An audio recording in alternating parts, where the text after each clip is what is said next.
Welcome back to Fantasy Football RPG, your go-to source for all things fantasy football.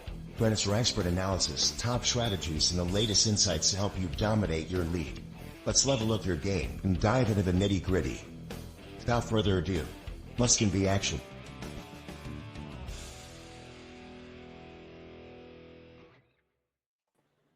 Sorry, guys, I got to warm up. I just got done Christmas caroling. It's tough outside. But welcome back to another episode of Fantasy Football RPG.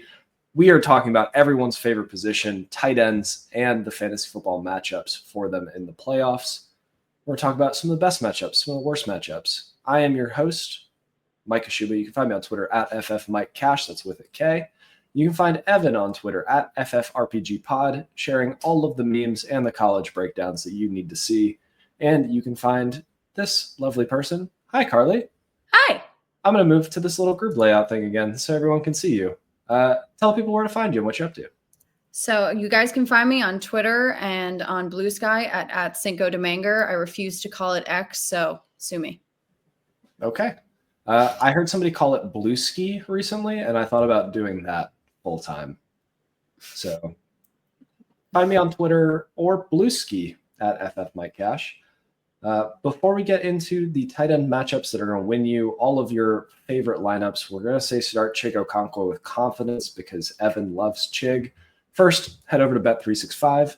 You get a little welcome bonus. If you use ND365 bonus, you can either get a $1,000 first bet safety net. So if you bet $1,000 like Evan and you're a degenerate, you can get some of it back.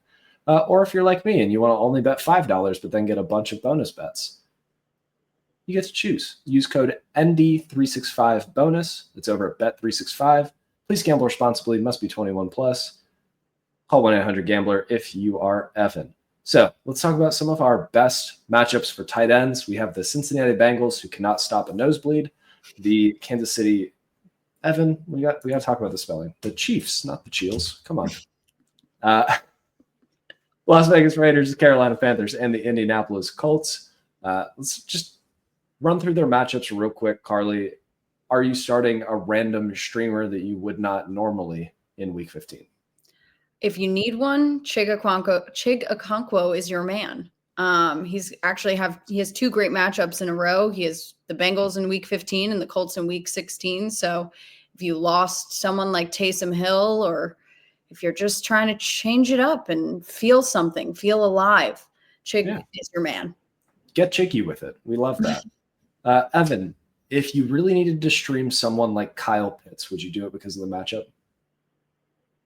Mike, you are absolutely just daggering me. You're like the little goblin in the corner that just pops out and just stab right to my heart, because you know how much I loved Kyle Pitts at Florida.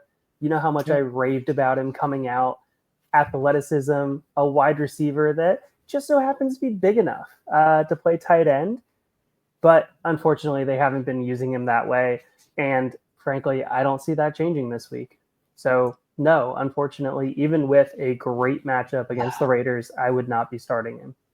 Yep. And then the Colts, our other good matchup, they play the Denver Broncos. If you can name the Broncos tight end, I have a card to send to you. So please comment no, not you. I know you know. But let's run through some of the worst matchups for tight ends. We have the Giants playing the Baltimore Ravens. There's a couple of guys who we're worried about there. Lions at Buffalo, 49ers, the Rams, Texans, Miami, Jets, Jacksonville. Evan, I did want to anchor here from a dynasty standpoint. Is Dalton Kincaid ever going to be what we think Dalton Kincaid will be, or is he just old and fine? No, he won't be. He's fine. But the thoughts of a young tight end ascending to a Travis Kelce just stranglehold on the tight end one in fantasy for multiple years, it's non-existent anymore. You look at last year, we saw Sam Laporta. Now we're seeing Brock Bowers, okay? There's too many young tight ends that are used in the red zone. Mike, this isn't class. Put your hand down. Teacher, I have a question. Call on him. Teacher, I have a question. I'm doing my soliloquy, okay? When you're done, Mike. Teacher, I have a question. Yes, Mike. Did Brock Bowers die? No, the quarterback died. Yeah, his quarterback absolutely. Yeah. hit the bed. They're on life support at quarterback. Apparently, it's only a bone bruise. Yeah, no, he'll be fine. But I do want to say, flesh wound. yeah, they put him in an air cast for a bone bruise. But I agree that the Dalton Kincaid hope that he is the dynasty tight end one, like we talked about in our dynasty tight end ranking episode, like not really a thing. But if we want one guy to have a stranglehold on the position, maybe the rookie setting records is him. Sure. I mean, there's the potential. We saw the athleticism at Georgia. We saw the athleticism in the very early parts of the season. People forgot about Sam Laporta rather quickly when they saw what Brock Bowers was doing in these dynasty streets. Oh, yeah. Well, it's more like the Lions forgot about Sam Laporta. But that's the difference between Laporta and Bowers. Bowers doesn't have the same kind of competition with someone like Amon-Ra St. Brown or even Jamison Williams. He's got Jacoby Myers, who's fine. But with Devontae Adams gone, Brock Bowers is that offense. 100% agree. Some of the other worst matchups for tight ends, we're talking about the 49ers, the Texans, and the Jets. Talk to me a little bit about Jonnu Smith. He has a couple of tough matchups here in a row. Are we worried about him? Like, is he no longer a streaming option and you're going to go get a Chico Okonkwo, go get whoever Dallas is tight end? Is Jake Ferguson alive still? He played last night. But, like, did he? He's recording snaps. Oh, like Kate Otten. Sweet. Hey, Kate, I'm scoring, all right? My snap share king right there is getting some points. Little backstory for people at home. I called Kate Otten the snap share king, and he has been the tight end 2 since then. So that's cool. Do it again. I have him in Dynasty in a tight end premium. Would love that. I was standing for him. Yeah, I was standing for him, and Mike just kept telling me, do you want a tight end that scores points or just gets snaps on the field? It was correct until then. But let's talk about Jonnu Smith. So he has a couple of tough matchups in a row. Are you looking to pivot to a snap share king like Jake Ferguson or maybe a Chico Okonkwo? I personally am not. I think that the Dolphins don't even use him like a tight end. So I think he's all over the field and he could be matchup proof. I mean, this week, that was not the case. He did not record a single fantasy point or reception until overtime, but he somehow ended with 13.4 fantasy points. So it ain't over till it's over, right? Yep. Speaking of, with that, what was that, 13.8 fantasy points? Or sorry, 13.4. He was the tight end 7 on the week with 0 in regulation. We love that. Garbage time or overtime, doesn't matter. Still counts. All right, Mike, let's just listen to this real quick. PFF breakdown on where the snaps occurred for Jonnu. Or are they like all out wide at running back? 1 in the backfield, 8 out wide, 20 in the slot, 17 in line. Yeah, he's a chess piece. Yeah, that's why I think he has bad matchups, but I don't think it's really going to affect him. Ooh, wait. Are we saying Jonnu Smith is matchup proof? Man. It's what we always wanted. Man. I've been waiting for this for 8 years. But all right, cool. And then, so the Jets, they play Jacksonville. We're going to temper expectations with Evan Ingram catching passes from Mac Jones. Talk to me.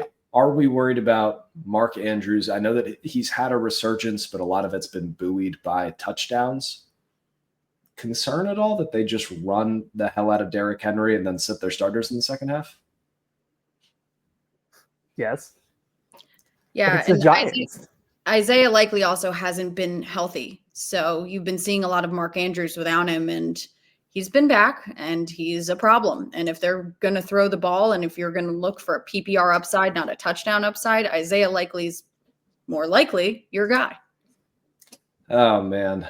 That reminds me of Sincere McCormick, all the puns that people are making on waiver wire shows this week. But I do want to point out Mark Andrews is 19th in the position in targets right now. That is tied with Sam Laporta and behind such illustrious names as Tyler Conklin and Mike Gesicki. It's a tough matchup. Maybe here's a fun game. Would you rather start Mark Andrews and really hope for a touchdown or Jake Ferguson in a good matchup? I'll pray for a touchdown. I'll take Mark Andrews just for the offense. Let's say it's a dynasty league. You just have 2 studs and you're excited about it. Would you rather start Mark Andrews or David Njoku in the second best matchup for tight ends? David Njoku.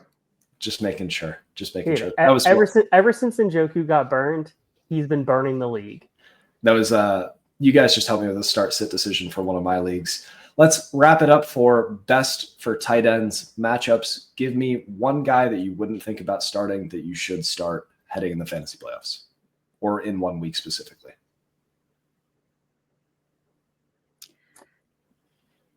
I mean, if you really want to go deep, you can go Juwan Johnson with who knows at quarterback in week 17 versus the Raiders. Ben DiNucci signed there today, so you never know. Maybe things will look up. Maybe things will look up after Ben DiNucci signs there is a sentence that no one has ever said ever on any format. I mean, when your other options are Spencer Rattler or Jake Haener, like, yeah, it doesn't really go down from there. I don't hate the take. Evan, give me another guy. Can we go Dalton Schultz? Yeah, you drafted him as tight end 16. Maybe you picked him up off of waivers later. Talking about week 16 against the Chiefs? Yeah, week 16 against the Chiefs. He's playing a ton in line, which is a little concern because he has been chipping a decent bit because the offensive line in Houston has been struggling, which is infuriating by how much they've invested in that offensive line. To have the offensive line take a step back from last year, which I think is part of the issue with CJ Stroud. But this is a tight end episode. So we're going to highlight Dalton Schultz here. If he can get away from having to block a little bit more than he's used to in his career, that's a matchup that can be exploitable. Okay. And the only question I have is, will Trey McBride score a touchdown this season? I think he is required to, so that we don't make fun of him like we did for Josh Jacobs for 4 years.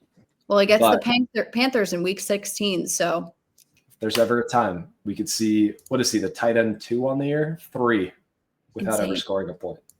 A touchdown. Well, technically he has 2 touchdowns, just neither of them are receiving.